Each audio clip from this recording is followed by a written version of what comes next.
আমি রুমাই recipe and ব্লগসে আপনাদের সবাইকে স্বাগত। আজকে আবার আমি একটা নতুন রেসিপি নিয়ে চলে এসেছি। আজকে আমি একটা ইউনিক রেসিপি বানাবো, মটন কষা, হাতে মেখে মটন রান্না করা। সেটা আপনার ভিডিওটা শেষ পর্যন্ত দেখবেন। আমি তার জন্য নিয়ে নিয়েছি মটন, আর মটনের জন্য কি কি উপকরণ লাগছে আপনাদের আমি বলে দিই। নিয়ে নিয়েছি পেঁয়াজ কুচি, গোটা গরম মশলা, শুকনো লঙ্কা, কাঁচা লঙ্কা, টমেটো কুচি, আদা রসুন পেস্ট, দই, নুন, গরম মশলা। লাগছে আলু আর তেজপাতা, আর কিছু গুঁড়ো মশলা, হলুদ গুঁড়ো, জিরের গুঁড়ো, ধনের গুঁড়ো আর লঙ্কার গুঁড়ো। এবার আমি মটনটা হাতে মাখা যেহেতু বলেছি, এবার হাতে মেখে নেবো। তার জন্য একটা বড় পাত্র নিয়ে নিয়েছি। মটনটা আমি এতে তুলে নেবো।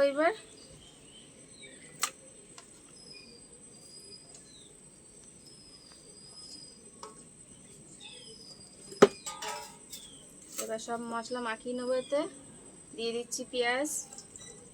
আমি এখানে 4টে পেঁয়াজ কুচি নিয়েছি। দিচ্ছি আদা রসুন পেস্ট,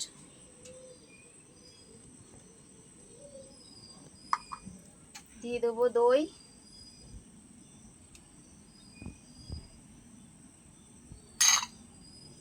দেবো কাঁচা লঙ্কা,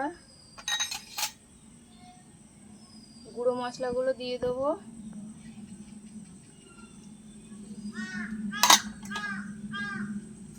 দিয়ে দেবো 1 চামচ নুন। নুনটা স্বাদ মতন, লাগলে আবার পরে দেব। আমি এতে গোটা গরম মশলা সব দিয়ে দিচ্ছি। লঙ্কা দুটো একটু ভেঙে দিচ্ছি। দিয়ে দিচ্ছি আমি সর্ষের তেল।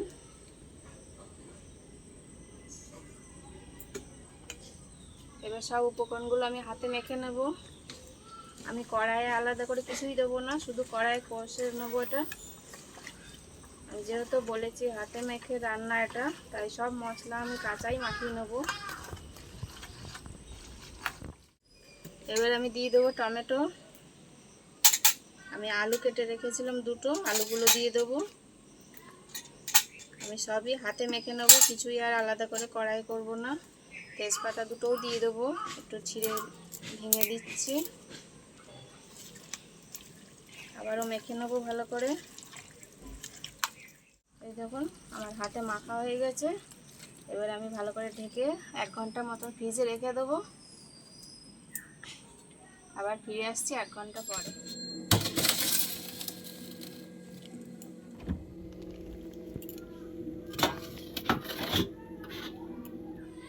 আমি 1 ঘন্টা পরে ফিরে এসেছি।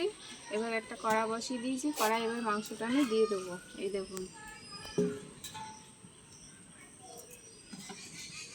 কড়াই আমি কিচ্ছু দেবো না, সব এতে দেওয়া হয়ে গেছে। শুধু কড়াই আমি মাংসটা দিয়ে শুধু কষা।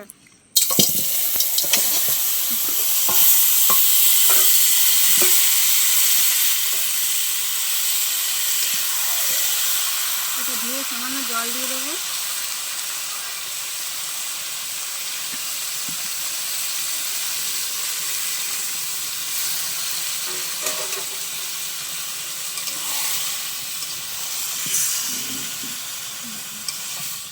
কষে নিতে হবে বন্ধুরা, এতে কিচ্ছু দেওয়ার নেই, সব এতেই দেওয়া হয়ে গেছে। এবার শুধু কষবো আমি, তাই ঢেকে ঢেকে কষে নেবো।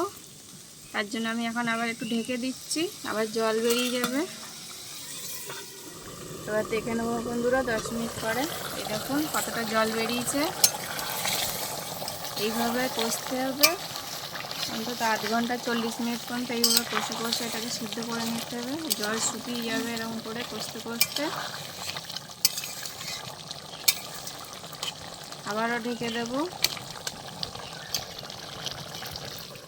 এবার খুলে দেখে নেবো বন্ধুরা। আমি মাঝখানে একবার নেড়ে দিয়েছিলাম। এই দেখুন বন্ধুরা, আর জল অনেকটা শুকিয়ে গেছে, কিন্তু খাসির মাংস যেহেতু, তাই আর একটু সিদ্ধ বাকি আছে, এখনও একটু বেশি সময় কষতে হবে। তার জন্য আমি একটু সামান্য জল দিয়ে দেবো। জল দিয়ে আরেকটু কষে নেব।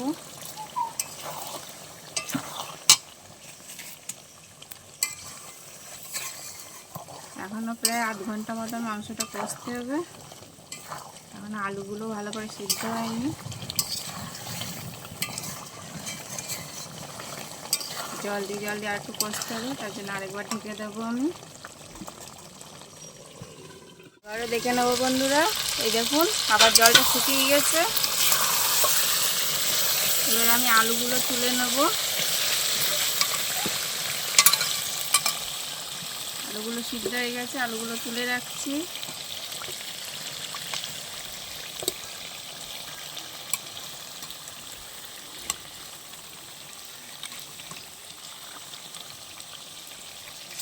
কি সুন্দর কালার এসছে একদম। আর একটু জল দিয়ে দেবো, আবারও জল দিয়ে কষে নেব।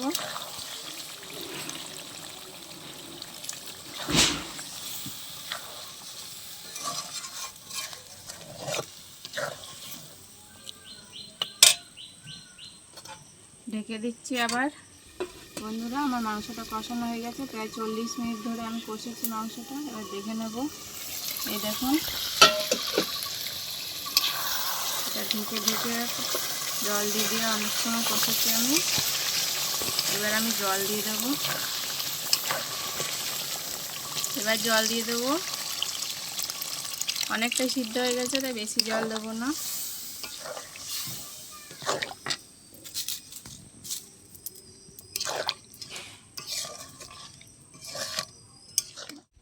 জল দিয়ে দিয়েছি, এবার আমি ঢেকে দেবো।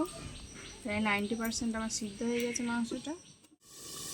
দেখে নেবো এবার। আমার মাংস কষা হয়ে গেছে। এবার দিয়ে দেবো গরম মশলার গুঁড়ো।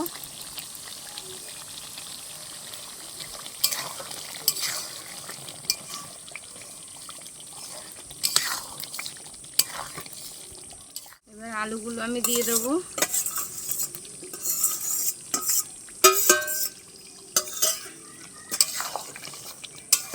হয়ে গেছে,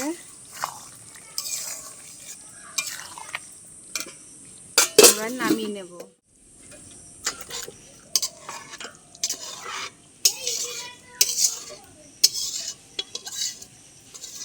এই দেখুন বন্ধুরা, আমার লাল লাল মটন কষা হয়ে গেছে। আপনারাও আমার রেসিপিটা দেখে একবার অন্তত বানিয়ে খেয়ে দেখবেন। কমেন্ট অবশ্যই জানাবেন কেমন হয়েছে। আর পেজটা ফলো করে দেবেন। ইউটিউব থেকে দেখলে সাবস্ক্রাইব করে দেবেন। টাটা।